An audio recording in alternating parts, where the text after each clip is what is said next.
খুবই সহজ আর সিম্পল তিনটা পিঠা রেসিপি দিয়ে আজকের ভিডিওটা আমি সাজিয়েছি। এত সহজভাবে দেখানো হয়েছে যাতে করে প্রথম দেখাতে নতুনরা চাইলেও ইজিলি বানিয়ে নিতে পারবে। চলুন তাহলে শুরু করি। শীতকাল মানে হচ্ছে পিঠাফুলি।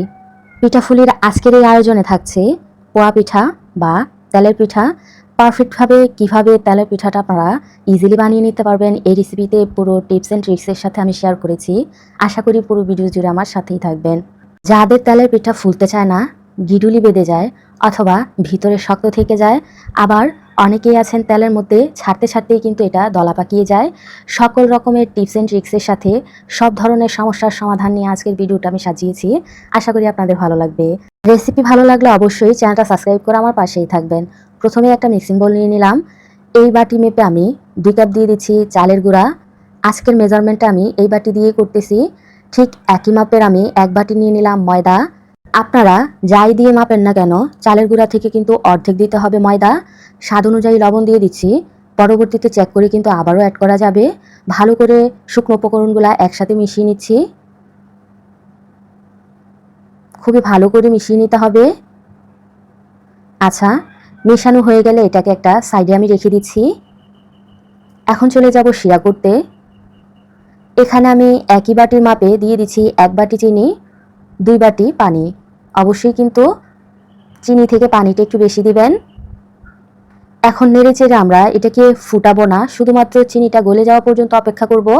গলে গেলে সাথে সাথে চুলা আঁচটা বন্ধ করে এটাকে কিছুক্ষণ অপেক্ষা করব যাতে স্বাভাবিক তাপমাত্রা চলে আসে। এই যে দেখুন, আমি আঙুলটা চুবিয়ে কিন্তু নর্মালি এটা 10 থেকে 15 মিনিট রেখে দিতে পারবো। কোনো রকম কোনো জ্বালা পোড়া হবে না। যদি জ্বালা পোড়া হয় তাহলে আরও কিছুটা ঠান্ডা করে নেবেন। এখন এখান থেকে কিছু কিছু করে আমি শিরা দিব আর ব্যাটারটা গুলিয়ে নিব। পুরোটা একসাথে ঢেলে দিলে কিন্তু আপনারা পরিমাণটা বুঝতে পারবেন না, তাই অবশ্যই আমার মতো কিছু কিছু করে দিবেন আর ভালো করে মথে নেবেন। এই পিঠার ক্ষেত্রে কিন্তু যত ভালো করে ফেটাবেন বা ব্যাটারটাকে মথে নেবেন ততই কিন্তু এগুলা ফুলবে আর ফ্লাফি হবে। এ পর্যায়ে আমি 10 থেকে 15 মিনিট ধরে ধৈর্য সহকারে এটাকে খুব ভালো করে মথে নিব। খুব বেশি পানি এখানে অ্যাড করে দিলে কিন্তু এই মথাটা আর আপনারা মথতে পারবেন না, তাই অল্প করে পানি দিয়ে এটাকে ভালো করে মথে নেবেন। এই যে দেখুন, এই পর্যায়ে আমি আবারও পানি অ্যাড করে দিচ্ছি। এই যে আমার এই পানিটা রয়ে গেছে, এটা যদি প্রয়োজন হয় পরবর্তীতে অ্যাড করব, না হয় কিন্তু এটা রেখে দিব। খুব ভালো করে এই পর্যায়ে আপনাদেরকে ফেটিয়ে নিতে হবে। আচ্ছা, আমার কিন্তু পুরো পানিটাই লেগে গেছে আর ব্যাটারটাকে আমি খুবই ভালো করে ফেটিয়ে নিয়েছি। নিশ্চয়ই আপনারা দেখেই বুঝতে পারছেন এটা কতটা আঠালো হয়ে গেছে। আচ্ছা, এটার ঘনত্বটা আমি কিন্তু আপনাদেরকে দেখিয়ে দিয়েছি। খেয়াল করেন এটা কিরকম ঘনত্ব হতে হবে। আচ্ছা, এখন কিরকম গরম তেলের মধ্যে ছাড়তে হবে দেখুন। তেলটা কিন্তু খুব ভালো করে গরম করে নিতে হবে। যদি ভালো করে গরম করে নেন তাহলে দেওয়ার সাথে সাথেই কিন্তু এভাবে ফুলে উঠবে। তেলটা ভালো করে গরম না হলে কিন্তু পিঠা চুপসে যায়, ফুলতে চায় না। আর বেশি গরম হয়ে গেলেও কিন্তু উপর দিয়ে কালার চলে আসবে, ভিতরে কাঁচা থেকে যাবে। অবশ্যই কিন্তু তেলের তাপমাত্রাটা খুবই ভালো করে বুঝে শুনে আপনারা পিঠার ব্যাটারটা দিবেন। পিঠার ব্যাটার কিন্তু খুব বেশি ঘন হয়ে গেলে তেলে দেওয়ার সাথে সাথে দলা পেকে যাবে, আবার খুব বেশি পাতলা হয়ে গেলেও দলা পেকে যাবে। এই জিনিসটা আপনারা মাথায় রাখবেন। এই কারণেই মূলত তেলে দেওয়ার সাথে সাথেই ডোটা দলা পেকে যায়। আচ্ছা, কথা বলতে বলতে আমার পুরো পিঠাগুলাই বানানো হয়ে গেছে আর কতটা পারফেক্টলি হয়েছে নিশ্চয়ই খেয়াল করেছেন। প্রত্যেকটা পিঠাই কিন্তু কত সুন্দর করে ফুলে একেবারেই টইটুম্বুর হয়ে আছে। একটা পিঠা আমি আপনাদেরকে ভেঙে দেখাচ্ছি। এই যে দেখুন, মাশাআল্লাহ কতটা সুন্দর হয়েছে। এখন ভেঙে দেখাচ্ছি, আপনারা দেখুন ভিতরটা কতটা সুন্দর হয়েছে। মাশাআল্লাহ, কোনো রকম কোনো কিন্তু কাঁচা নেই আর অনেকটাই কিন্তু জালিদার হয়েছে। তেলের পিঠা বা পোয়া পিঠার বৈশিষ্ট্যই হচ্ছে এটা ভিতরে অনেকটাই জালিদার হবে। এই যে দেখুন, আমার আজকের এই সহজ আর সিম্পল রেসিপিটা আপনাদের কাছে কেমন লেগেছে এটা জানাতে একদমই ভুলবেন না। চ্যানেলে নতুন হয়ে থাকলে অবশ্যই চ্যানেলটা সাবস্ক্রাইব করে আমার পাশেই থাকবেন। যারা এই পিঠাটা ভয়ে বানাতে চান না, এই শীতে একবার হলো অন্ততপক্ষে আমার রেসিপিটা ফলো করে বানিয়ে দেখবেন, ইনশাল্লাহ নিরাশ হবেন না। এখন চলেন আরেকটা পিঠা তৈরি করে দেখাই। এখন তৈরি করে দেখাবো মৌচাক বিবিখানা পিঠা। আমার আজকের রেসিপি মৌচাক বিবিখানা পিঠা। আর এই পিঠার প্রধান বৈশিষ্ট্যই হচ্ছে অসংখ্য ছিদ্রযুক্ত হবে আর অনেক সফট আর মোলায়ম স্পঞ্জি হবে, যেটা মুখে দিলেই মিলিয়ে যাবে।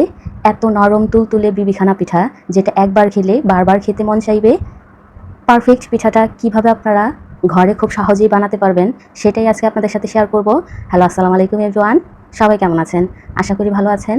আজকে বিবিখানা মৌচাক পিঠা আপনাদের সাথে শেয়ার করব খুব সহজভাবে। হাতে 1 থেকে 1.5 ঘন্টা সময় থাকলে এই পিঠাটা আপনিও বানিয়ে নিতে পারবেন ইজি প্রসেসে। ভিডিওটা ভালো লাগলে লাইক কমেন্ট শেয়ার করার অনুরোধ রইল। তাহলে কথা না বাড়িয়ে চলুন মূল রেসিপিতে চলে যাই। এই পিঠাটা বানাতে আমাদের প্রথমেই ক্যারামেল করে নিতে হবে। তাহলে চলুন ক্যারামেল কিভাবে করবেন একটু দেখিয়ে দিচ্ছি। প্রথমেই আমি কড়াইতে 1 কাপ চিনি দিয়ে দিলাম। 2 থেকে 3 টেবিল চামচ পানি দিয়ে এটাকে অল্প আঁচে বসিয়ে রাখবেন। যখন দেখবেন চিনিটা গলে ফেনার সৃষ্টি হয়েছে আর সাইড থেকে কালার আসা শুরু করেছে, তখন নাড়াচাড়া করবেন। এর আগে নাড়াচাড়া করার কোনোই দরকার নেই। তারপর নেড়ে চেড়ে এটাকে গোল্ডেন ব্রাউন কালার করে নিতে হবে। এই পর্যায়ে কিন্তু বেশি কালার আনা যাবে না, তাহলে আমাদের পিঠাটা কিন্তু তেতো হয়ে যাবে। অবশ্যই জিনিসটা খেয়াল রাখবেন। পারফেক্ট কালার না আসলে কিন্তু পিঠাটা খেতেও ভালো লাগে না আর দেখতেও ভালো লাগে না। এই পর্যায়ে এসে দেখুন আমি চুলা আঁচটা একেবারে কমিয়ে এখানে 1 কাপ পানি অ্যাড করে দিব। পুরোটা পানি একসাথে দিবেন না, প্রথমে কিছুটা দিয়ে নেড়ে চেড়ে মিশিয়ে নেবেন, তারপর বাকিটা ঢেলে দিবেন। একসাথে যদি দিয়ে দেন তাহলে এটা ছিটকে এসে আপনার হাতে পড়ে ঠোসা পড়ে যেতে পারে। এই জিনিসটা একটু লক্ষ্য রাখবেন।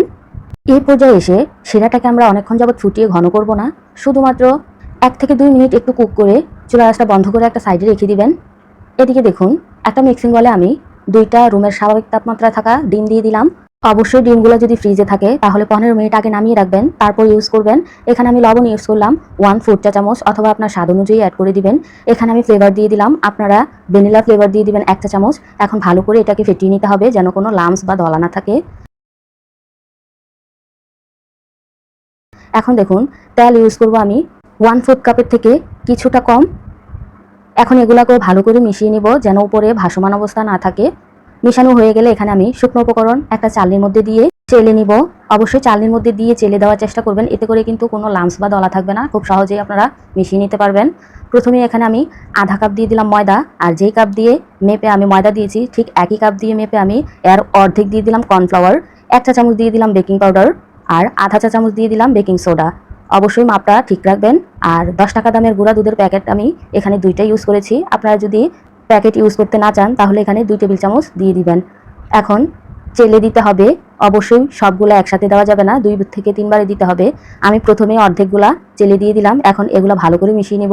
এখানে আমি একটা কাঁটা চামচের সাহায্যে মিশিয়ে নিচ্ছি। আপনারা চাইলে এখানে হ্যান্ড উইক্সও ইউজ করতে পারেন, অথবা আমার মতো চাইলে কাঁটা চামচ দিয়েও মিশিয়ে নিতে পারেন। কাঁটা চামচ দিয়ে মিশালেও কিন্তু অনেক সুন্দরভাবে খুব সহজেই মিশিয়ে নেওয়া যায়। মেশানো হয়ে গেলেই বাকিগুলোও আমি দিয়ে ভালো করে মিশিয়ে নিব। এই যে দেখুন, এই পর্যন্ত যারা ভিডিওটা দেখে আসতেছেন অথচ একটা লাইক দিতে ভুলে গেছেন, অবশ্যই একটা লাইক দিয়ে ভিডিওটা কন্টিনিউ করবেন, কারণ আপনার একটা লাইকে কিন্তু আরও অনেকজনের কাছে আমার ভিডিওটা পৌঁছাবে। কথা বলতে বলতে দেখুন আমি কিন্তু মিশিয়ে নিয়েছি।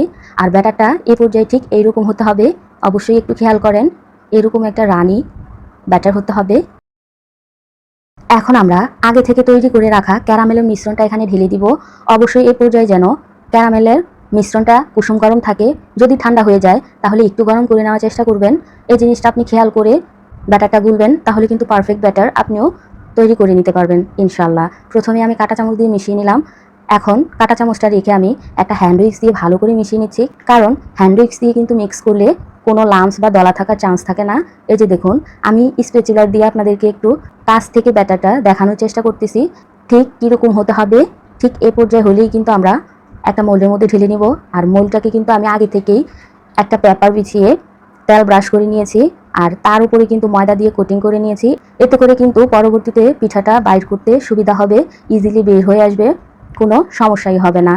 এই পিঠাটা কিন্তু বানানো একেবারেই ইজি, আর খেতে তো অসম্ভব মজার। একবার হলেও বাসায় ট্রাই করবেন, যাকে খাওয়াবেন সেই ফ্যান হয়ে যাবে, বারবার খেতে চাইবে। এখন দেখুন চুলার মধ্যে আমি আগে থেকেই একটা তাওয়া বসিয়ে দিয়েছি, আর তাওয়াটাকে কিছুটা গরম করে নিয়েছি, আর এর উপরে আমি আরেকটা প্যান বসিয়ে দিয়েছি। এখন পিঠার মোলটা আমি এখানে রেখে ঢাকনা ছাড়াই এটাকে কুক করব 1 ঘন্টা মিডিয়াম টু লো হিটে। আধা ঘন্টা পরের অবস্থা দেখুন, পিঠাটা এই পর্যায়ে এসেছে। এখন দেখুন 1 ঘন্টা পর পিঠার উপরের দিকটা এরকম হয়েছে, কিন্তু ভিতরে এখনও কাঁচা রয়ে গেছে। এখন আমি একটা ঢাকনা দিয়ে ঢেকে দিলাম, আর এটাকে একেবারে লো হিটে আধা ঘন্টার জন্য বেক করে নিব। এই যে দেখুন আমি আধা ঘন্টা পর পিঠাটাকে নামিয়ে নিয়ে এলাম, আর এই পর্যায়ে আমি ঠান্ডা করে নিয়েছি। এই যে দেখুন কতটা জালিদার হয়েছে, নিশ্চয়ই খেয়াল করেছেন, মাশাআল্লাহ কতটা সুন্দর হয়েছে, আলহামদুলিল্লাহ। ইনশাল্লাহ উপকরণগুলো ঠিক রাখবেন, টাইমিংটা ঠিক রাখার চেষ্টা করবেন, আর চুলার আঁচটা ফলো করার চেষ্টা করবেন, তাহলে কিন্তু পারফেক্ট পিঠাটা আপনারাও ঘরে ইজিলি বানিয়ে নিতে পারবেন। আর এটা দেখুন কতটা জালিদার হয়েছে, আলহামদুলিল্লাহ, দেখেই কিন্তু মনটা ভরে যাচ্ছে।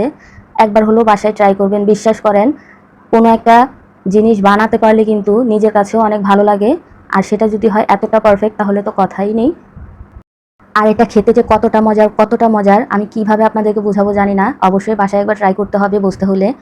আমার রেসিপিগুলো আপনাদের কাছে কেমন লাগে এটা আমাকে জানাতে পারেন ছোট্ট একটা কমেন্ট করে। অবশ্যই আপনাদের কমেন্ট পড়তে আমার অনেক ভালো লাগে। এই যে দেখুন, বিবিখানা মৌচাক পিঠার প্রধান বৈশিষ্ট্যই হচ্ছে এটা অনেক জালিদার হবে আর ভিতর থেকে অনেক সফট হবে, যেটা মোট করলে একেবারেই দলা হয়ে যাবে। এই যে দেখুন কতটা স্পঞ্জি হয়েছে। প্রত্যেকটা টিপস অ্যান্ড ট্রিক্স ফলো করে আপনারা পিঠাটা বানিয়ে দেখবেন, ইনশাল্লাহ নিরাশ হবেন না। ভিতর থেকে হাজারো ছিদ্রযুক্ত সুপার সফট আর স্পঞ্জি এই বিবিখানা মোচাক পিঠাটা অবশ্যই বাসায় একবার ট্রাই করার চেষ্টা করবেন। বিশ্বাস করেন, এটা যে একবার খেয়েছে সে বারবার খেতে চেয়েছে। আর এই পিঠাটা বানানো কিন্তু একেবারেই ইজি, তাই না? চলেন এখন তৈরি করি আজকের ভিডিওর লাস্ট পিঠা, যেটা দেখতে শুধু লোভনীয় না, খেতে আলহামদুলিল্লাহ অনেক মজা। নকশি পিঠা খুবই মজাদার আর আকর্ষণীয় ডিজাইনের এই নকশি পিঠাগুলা আসলেই কিন্তু সবার নজর কাড়ে। আর এগুলা খেতে যে কতটা মজা যারা খেয়েছে তারাই বোঝে। আর যারা না খেয়েছে তারা অবশ্যই আমার রেসিপি ফলো করে আজকেই বানিয়ে ফেলবেন। ইনশাল্লাহ পারফেক্টলি নরসিংদীর নকশি পিঠা আপনি ঘরেই ইজিলি বানিয়ে নিতে পারবেন। তার জন্য কিন্তু আপনাদেরকে নরসিংদী একদমই যেতে হবে না। হ্যালো, আসসালামু আলাইকুম এভরিওয়ান। খুবই মজাদার আর লোভনীয় স্বাদের খুবই সিম্পল একটা ডিজাইনের নকশি পিঠা শেয়ার করব, যেটা ভিতরে হবে একেবারেই রসালো আর ওপরটা হবে মাছমুচে। ভিতরে কতটা রস ঢুকেছে নিশ্চয়ই খেয়াল করেছেন। আজকের রেসিপিটা খুবই সহজ আর সিম্পলভাবে দেখানোর চেষ্টা করেছি। আশা করি আপনাদের ভালো লাগবে। ভালো লাগলে অবশ্যই চ্যানেলটা সাবস্ক্রাইব করে দিবেন, বেল বাটনটা অন করে দিবেন আমার পরবর্তী ভিডিও নোটিফিকেশন সবার আগে পাওয়ার জন্য। তাহলে চলুন রেসিপি শুরু করি। প্রথমেই চুলায় একটা প্যান বসিয়ে দিলাম আর মিডিয়াম আঁচে চুলাটা ধরিয়ে দিলাম। এখানে আমি 1 কেজি পরিমাণ চালের গুঁড়া নিয়ে নিলাম। আর নরসিংদী পিঠা বানাতে চাইলে এই পার্টটা আপনাদেরকে কিছুতেই স্কিপ করা যাবে না। খুব ভালো করে কিন্তু চালের গুঁড়াটা আপনাদেরকে এভাবে টেলে নিতে হবে। এরকম ঝরঝরা হয়ে গেলেই আমরা নামিয়ে নিব। হালকা একটু ঠান্ডা করেই এখানে 1 চা চামচ আমি দিয়ে দিলাম লবণ, অথবা আপনারা আপনাদের টেস্ট অনুযায়ী অ্যাড করে দিবেন। এখন ফুটন্ত গরম পানি এখানে একটু একটু করে দিয়ে ডোটাকে আপনাদেরকে তৈরি করে নিতে হবে। আমি কিন্তু পাশের চুলায় গরম পানি বসিয়ে রেখেছিলাম আর সেই পানিটা দিয়ে কিন্তু একটু একটু করে এই ডোটা তৈরি করে নিলাম।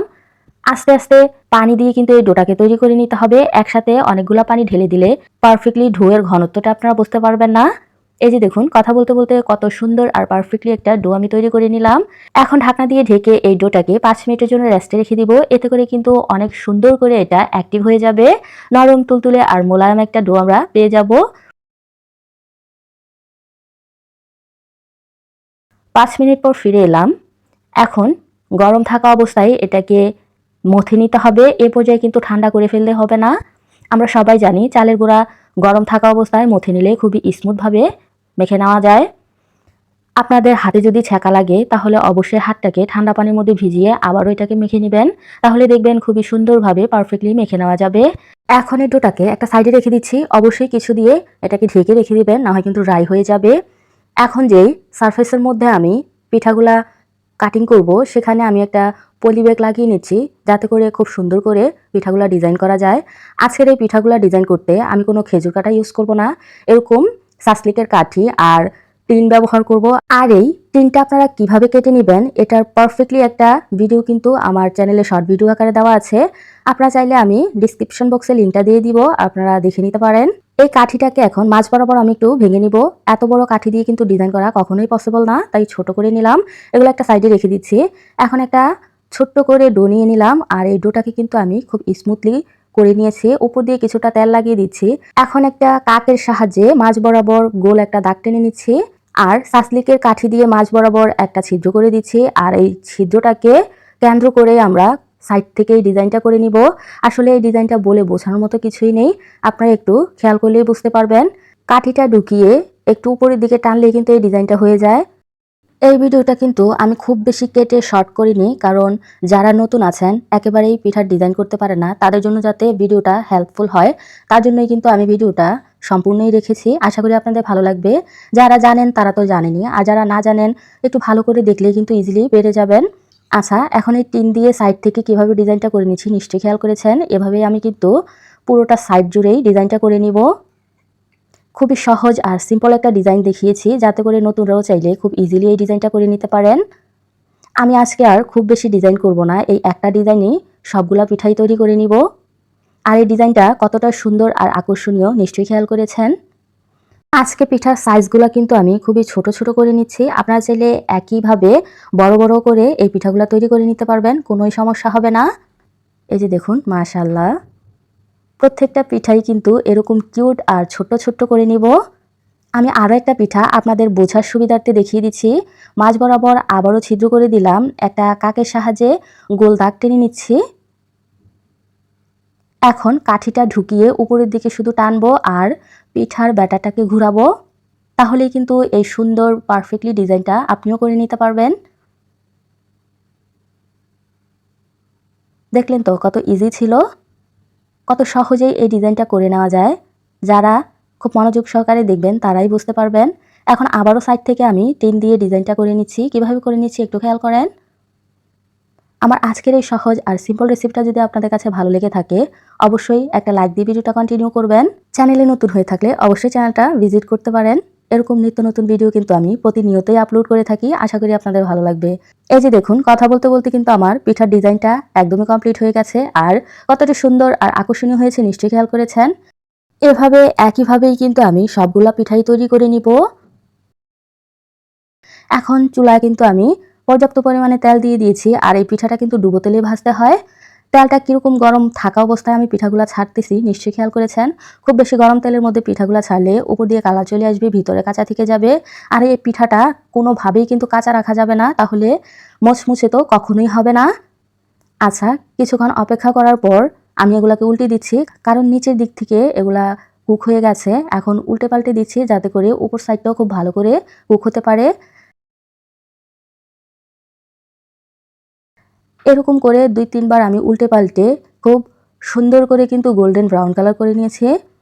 এই পর্যায়ে আমি পিঠাগুলো উঠিয়ে নিব, কারণ পরবর্তীতে আমি এই পিঠাগুলোকে কিন্তু আবারও ভেজে নিব, যার কারণে এখনই খুব বেশি কালার নিয়ে আসবো না।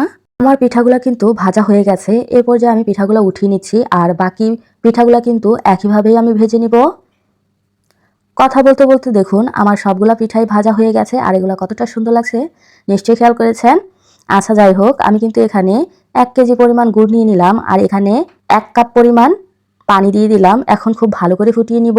অবশ্যই নেড়েচেড়ে ফুটিয়ে নেবেন, না হয় কিন্তু তলানিতে লেগে যাবে। এটাকে আমরা গাঢ় করে নিব যাতে করে একতারের একটা শিরা হয়। এই যে দেখুন, এভাবে টান দিলে যদি এরকম সোচালো একটা সুতার মতো দেখা যায়, তাহলেই বুঝবেন এই শিরাটা পারফেক্ট আছে। চুলা আঁচটা বন্ধ করে দিলাম, আর এখন এটাকে একটা সাইডে রেখে দিচ্ছি। আমি যে পিঠাগুলো ভেজেছিলাম এগুলাকে কিন্তু আবারও ভেজে নিব। অবশ্যই কিন্তু 4-5 ঘন্টা রেখে এগুলাকে ঠান্ডা করে তারপরে কিন্তু দ্বিতীয়বারের মতো আবারও ভেজে নিতে হবে। অথবা চাইলে কিন্তু আপনারা রাতের দিকে পিঠাগুলা বানিয়ে সারা রাতের জন্য রেস্টে রেখে তারপর সকালের দিকে এগুলাকে শিরার মধ্যে দিয়ে দিতে পারেন আবারও ভেজে। তাহলে কিন্তু এগুলা খুব সুন্দর করে মচমচে হবে, আর ঠান্ডা হওয়ার জন্য কিন্তু খুবই লম্বা একটা টাইম পাবে।